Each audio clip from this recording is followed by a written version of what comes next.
The Zerkesh had always believed themselves to be among the more sophisticated races of the Galactic Council, an enlightened species that had long since risen above the primitive brutality of war. Their technology was elegant, their ships crafted with mathematical precision, their minds attuned to the flow of energy and thought. They had conquered disease, transcended planetary limitations, and established colonies that stretched across dozens of star systems. And yet, in the span of mere weeks, it had all begun to unravel. It started at the outermost colonies. Small, barely populated, but vital for research and resource extraction, entire worlds went dark without warning. No distress beacons, no last transmissions. Just silence. The first to go missing had been dismissed as malfunctions, freak cosmic events, an unfortunate but natural tragedy. But then the disappearances spread. Entire fleets sent to investigate vanished without a trace. Even their most advanced sensor probes registered nothing but static. Then the refugees arrived. Tattered, broken vessels barely holding together limped into Zerkesh space, their occupants in various stages of madness and decay. The Zerkesh were not a species prone to hysteria, yet what few survivors they had managed to extract from the wreckage of their own ships spoke in fevered whispers of something wrong. They described ships of utter blackness, darker than the void itself, things that moved without propulsion, without logic, consuming everything in their path. There were no demands, no communications, only annihilation. The Zerkesh, like all members of the Council, believed in diplomacy above all else. But diplomacy required something to talk to, something that could be reasoned with. The Voidborn, as they had come to be called, were beyond reason. And so, with every world lost, with every Zerkesh city reduced to lifeless dust, the unthinkable became reality. A distress call was sent. Not to the Council, not to their allies, but to the Deathworlders. The Galactic Council had long feared humanity and their kind. Deathworlders, species that had evolved in environments hostile beyond reason, where life was a constant battle against extinction, were rare in the galaxy. Most intelligent beings had risen from peaceful worlds, places where cooperation was paramount and survival was assured once civilization took root. But humans had been forged in suffering. Their homeworld Earth was a death trap by galactic standards, riddled with disease, natural disasters, apex predators, and an ecosystem that seemed designed to kill anything that grew too comfortable. And from that crucible of violence, humanity had thrived. They were unpredictable, dangerous. Where most species viewed war as a last resort, humans viewed it as a puzzle to be solved. Where others broke under pressure, humans adapted. Their technology was crude compared to the most advanced Council races, yet they wielded it with terrifying efficiency. Their biology was fragile, yet their willpower was unbreakable. And their rage was legendary. For centuries, the Council had debated whether humanity should be contained, controlled, or eliminated before they became too powerful. The Zerkesh had once voted in favor of restricting human expansion, seeing them as a potential galactic threat. And now, with their worlds burning, they had no choice but to beg those same monsters for salvation. The Zerkesh delegation stood aboard the last functional space station in their sector, staring at the darkness beyond. Their defenses were failing. The Voidborn were coming. They could feel it in the stillness of space, in the way their ship's sensors faltered. Their AI-driven systems glitched and stuttered, as if recoiling from the very presence of their enemy. Then the void tore open. Space itself shuddered as if something wrong had arrived. Not the smooth, controlled emergence of Council ships, but something crude and brutal. The Zerkesh felt it before they saw it. A pulse of raw energy, an almost aggressive presence. Then the fleet came through. They were not sleek or beautiful like Zerkesh vessels. They did not glide through space with effortless grace. The Voidbreaker Armada emerged like a pack of predators, warships of dark metal and brutal angles. their hulls scarred from battles long past, their weapons thrumming with barely restrained power. Their ships looked angry, as if they had been built not to explore, not to colonize, but to destroy. The lead ship, a monstrous construct of reinforced titanium plating and experimental weapon systems, sent out a transmission. The voice was cold, unshaken. "We have arrived. Who dies first?" The Zurkesh delegation, composed of the highest-ranking survivors of their government, hesitated. They had fought so hard to not be like these creatures. For centuries they had looked down on them, feared them, sought to limit their influence. And yet, standing in the shadow of their own extinction, they had never been more relieved to see anyone in their lives. One of the Zurkesh, High Counselor Veil, took a shaky breath and stepped forward. The holographic image of the Deathworlder commander flickered before them. Marshal Alexander Graves, a human whose reputation was known even beyond their war-torn sector. His skin bore the marks of cybernetic enhancements. A scar ran down his left cheek, and his eyes, they were the eyes of a predator. Veil cleared his throat. "We are grateful for your arrival, Marshal." Graves did not blink. "I doubt that. You wouldn't have called us unless you had no other choice. What are we dealing with?" A Zurkesh scientist, still trembling, activated the holographic display. Grainy footage of the Voidborn flickered into existence, shifting, inky masses of darkness, their forms ever-changing, their very presence distorting the light around them. Weapons fire passed through them. Council warships disintegrated before them. They did not conquer, they consumed. "We don't know what they are," the scientist admitted. "We don't know how to fight them." Graves watched the footage in silence. His officers exchanged glances, but no one spoke. Finally, after what felt like an eternity, the human commander exhaled. "That's the problem with you council types," he said. "You spend so much time trying to figure out what something is, you forget that sometimes the only thing that matters is how to kill it." Veil stiffened. "They can't be killed. We've tried." "You've tried your way," Graves cut in. "That's the difference between you and us." He turned to his officers.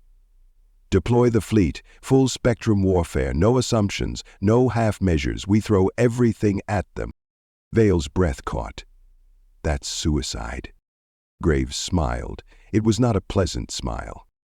"No, that's war." And with that, the Deathworlders attacked.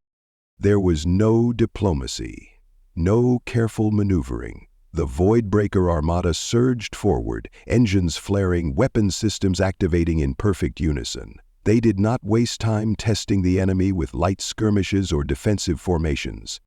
They went in for the kill.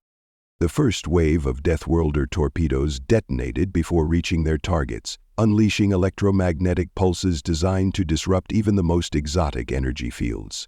Where traditional weapons had passed harmlessly through the Voidborn, the Deathworlders adapted, firing weapons that tore apart space itself, distorting reality and forcing the enemy to react. For the first time, the Voidborn hesitated. And hesitation in war was death. Railguns, designed to punch through the hulls of dreadnoughts, fired kinetic slugs laced with exotic matter that ignored conventional physics, impacting the enemy with devastating force. Plasma warheads exploded in chain reactions, setting space itself ablaze with unstable energy fields. The Zurkesh watched in stunned disbelief as the impossible happened. The Voidborn, who had seemed untouchable, who had never lost, screamed. It was not a sound, not in the way organic beings made noise. It was a psychic wail, a ripple through the fabric of reality itself. The Deathworlders did not flinch. They pressed forward.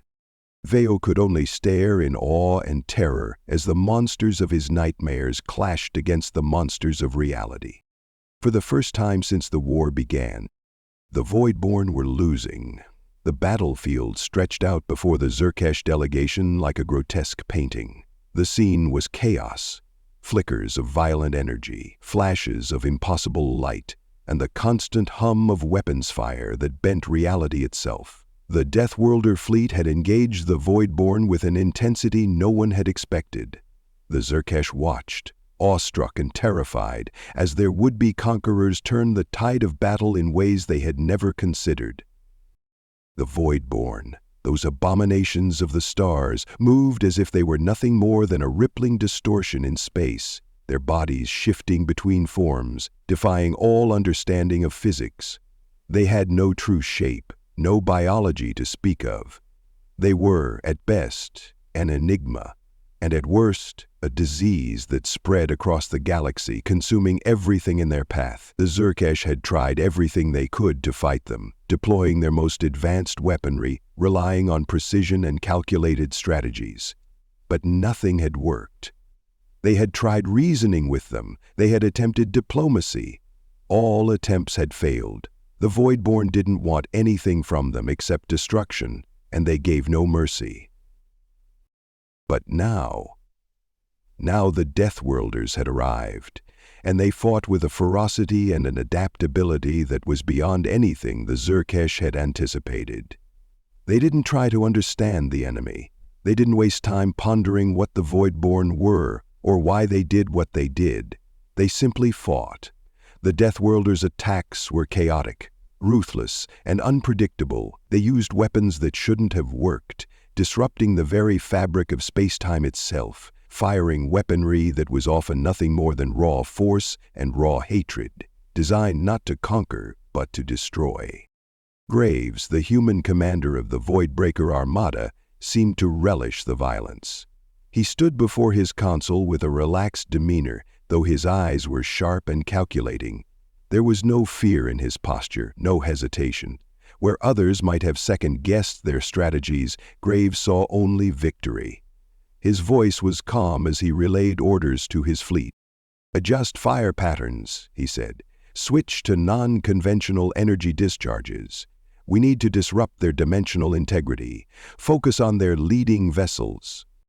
There was no need for further explanation. His officers knew their jobs. They had fought these battles before, though never against anything quite like the Voidborn. But they had faced unimaginable horrors in their time, things that could not be defeated by normal means. They were the Deathworlders. They had survived where others had failed. They were born from brutality, but also from adaptability, and they had adapted. On the bridge of the HHS Requiem, Marshal Graves stood beside a tactical officer, watching as the holographic projection of the Voidborn fleet shifted and flickered. The Voidborn had begun to react to their new tactics, warping space around them in desperate attempts to block the incoming attacks. It was a tactic they had used to confuse their enemies, to make them question their own perception of reality. But against the Deathworlders, this move only made things worse. Graves smiled grimly, his fingers tapping against the armrest of his chair. He felt the pulse of the battle now, a rhythm that flowed through the ship like a living thing. His orders were precise, but his instincts, his raw experience, was what guided the fleet. "They can warp space," the officer beside him noted, "but they can't warp momentum. They can't stop us from hitting them." Graves nodded. "Exactly. Keep the pressure on. They won't adapt in time." The officer hesitated for a moment before speaking again. "And what of the Xerkesh? They're not used to this kind of warfare. They don't—" "Don't worry about the Xerkesh," Graves interrupted, his tone firm. "They've made their choice. They wanted us here, and now they'll learn what it means to survive." Indeed, the Xerkesh were still reeling from the sheer savagery of the Deathworlder assault.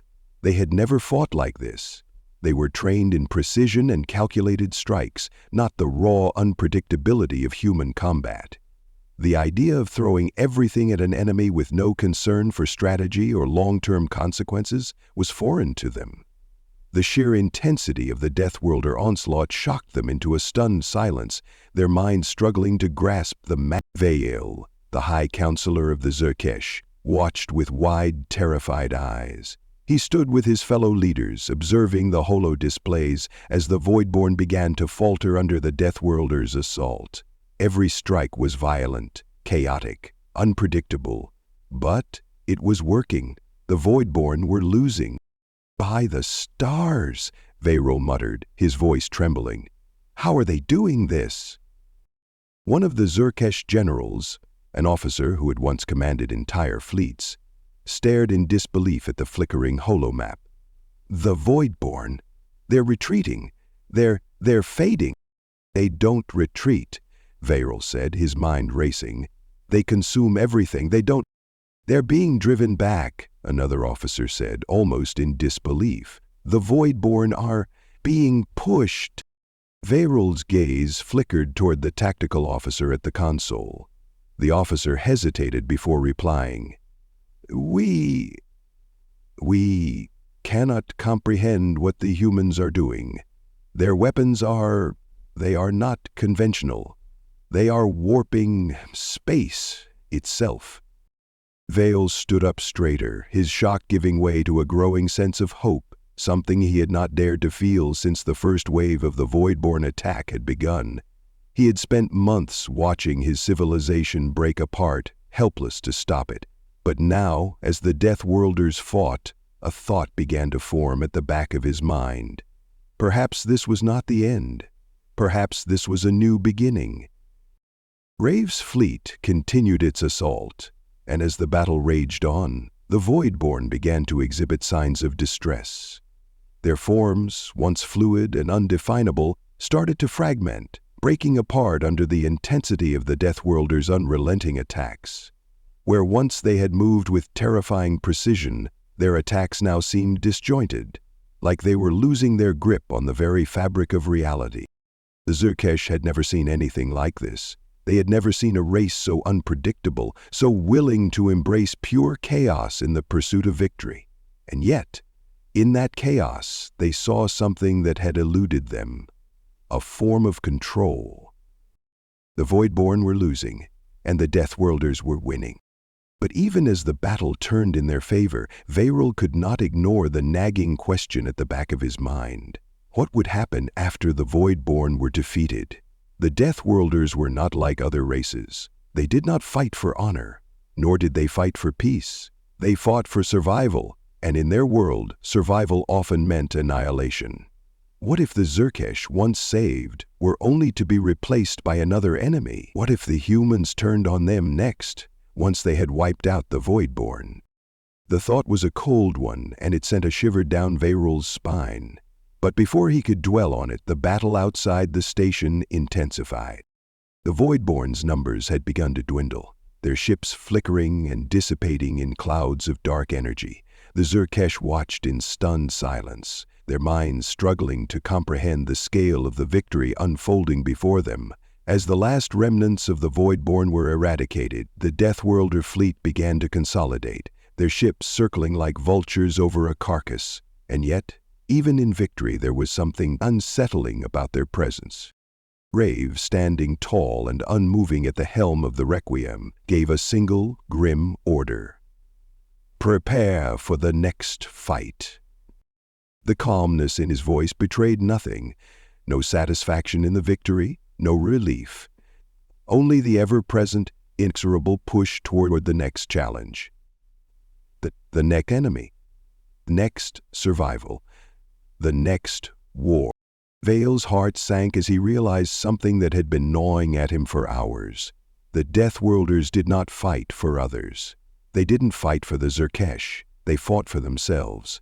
They had saved the Xerkesh because, in this moment, it suited them. But what would happen when the fight was over? The answer came in the form of a single, chilling message from Marshal Graves. "Victory is only the beginning. Be ready for what comes next." Varel knew then that the galaxy had been irrevocably changed. The Deathworlders had come, and they had answered the call. But in the end, the one question remained: what would the Deathworlders want from the Xerkesh now? The war was over, at least the battle was. The Voidborn were gone, wiped from existence as if they had never been. The Deathworlder fleet had torn through their ranks with relentless violence, bending reality itself in their pursuit of total destruction. Their victory had been swift, brutal, and decisive. to the Xerkesh, it seemed impossible.